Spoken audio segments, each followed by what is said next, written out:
வணக்கம் எனதருமை மைவி 3 மற்றும் யூடியூப் சொந்தங்களே.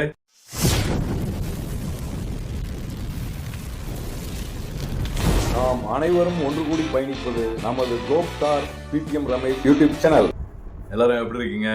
இப்போ ஒரு வீடியோ இதில் அட்டாச் பண்றேன், அதை பார்த்துட்டு வாங்க. அம்மாப்பேட்டை மற்றும் சுற்றுவட்டார பகுதியைச் சேர்ந்த ஆயிரக்கணக்கானோர் முதலீடு செய்தனர்.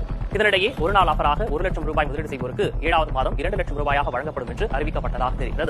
இந்தியாவிலே பெரிய முட்டாளான கூட்டம் எதுன்னு கேட்டீங்கன்னா தமிழ்நாட்டில் உள்ள முட்டாள் கூட்டம் தான் நான் சொல்லுவேன். இப்போ நீங்க பாத்தீங்களா இந்த வீடியோல, இதுக்கு பேர் தான் ஸ்பான்ஜி ஸ்கீம்ஸ். இது எம்புலன்ஸ் ஸ்கீம்னு சொல்லுவாங்க, பிரமிட் ஸ்கீம் சொல்லுவாங்க. இதுக்கு பல பேர் இருக்கு.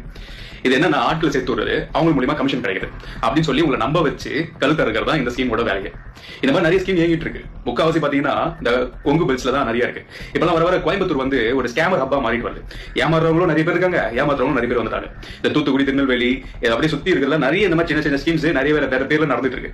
முடிஞ்ச அளவுக்கு உங்க பேரண்ட்ஸை நீங்க காப்பாத்துங்க. ஏன்னா இதுல இன்வெஸ்ட் பண்றதெல்லாம் சின்ன பசங்க கிடையாது, பெரிய பெரிய ஆட்கள் தான், 40+ இருக்கவங்க தான். சோ உங்க பேரண்ட்ஸ் இந்த மாதிரி எதனா ஸ்கீம்ல போய் காசு போட்டுட்டு இருக்காங்கன்னா முதல்ல நிறுத்துங்க.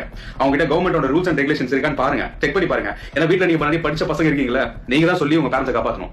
சோ புரிஞ்சவங்க இதுல இருந்து வெளில வந்துருங்க. எனக்கு ஏதோ காந்தி பாபு சொன்னது கரெக்டா தான் தெரியுதுன்னு நினைக்கிறேன். பாத்தீங்களா, அதாவது ஏமாறுறவங்க இருக்கிற வரைக்கும் ஏமாத்துறவங்க இருந்துகிட்டே இருப்பாங்க. ஆசை வார்த்தையை அள்ளி விட்டா போதும், நம்ம அடிச்சு புரண்டு எல்லாருமே போயிடுறோம். ஒருத்தனை ஏமாத்தணும்னா அவன் கிட்ட கருணை எதிர்பார்க்க கூடாது, அவன் ஆசையை தூண்டணும். அதான் பேசிக். ஏமாந்துட்டோன்றத வந்து எவ்வளோ நாசுக்கா அப்படியே ஏமாறலன்னு தட்டி கொண்டு வந்து உங்கள்கிட்ட ஏமாந்தவங்களை நினைச்சு பார்த்தியா? எத்தனை பேர் ஏமாந்துருப்பாங்க, எவ்வளோ பெரிய பாவம். கோழி மேல பரிதாபப்பட்டா 65 சாப்பிட முடியாது. அப்புறம் நானா யாரையும் தேடி போய் ஏமாத்தல, ஏமாற தயாரா இருந்தவங்களுக்கு ஒரு வாய்ப்பு கொடுத்தேன்.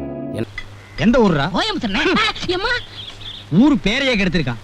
கோயமுத்தூர்ல பிறந்துட்டு 8னா வாட அடிக்கிறது. 50 100 அடிச்சா என்னடா? தரித்திரம் முடிச்சவன.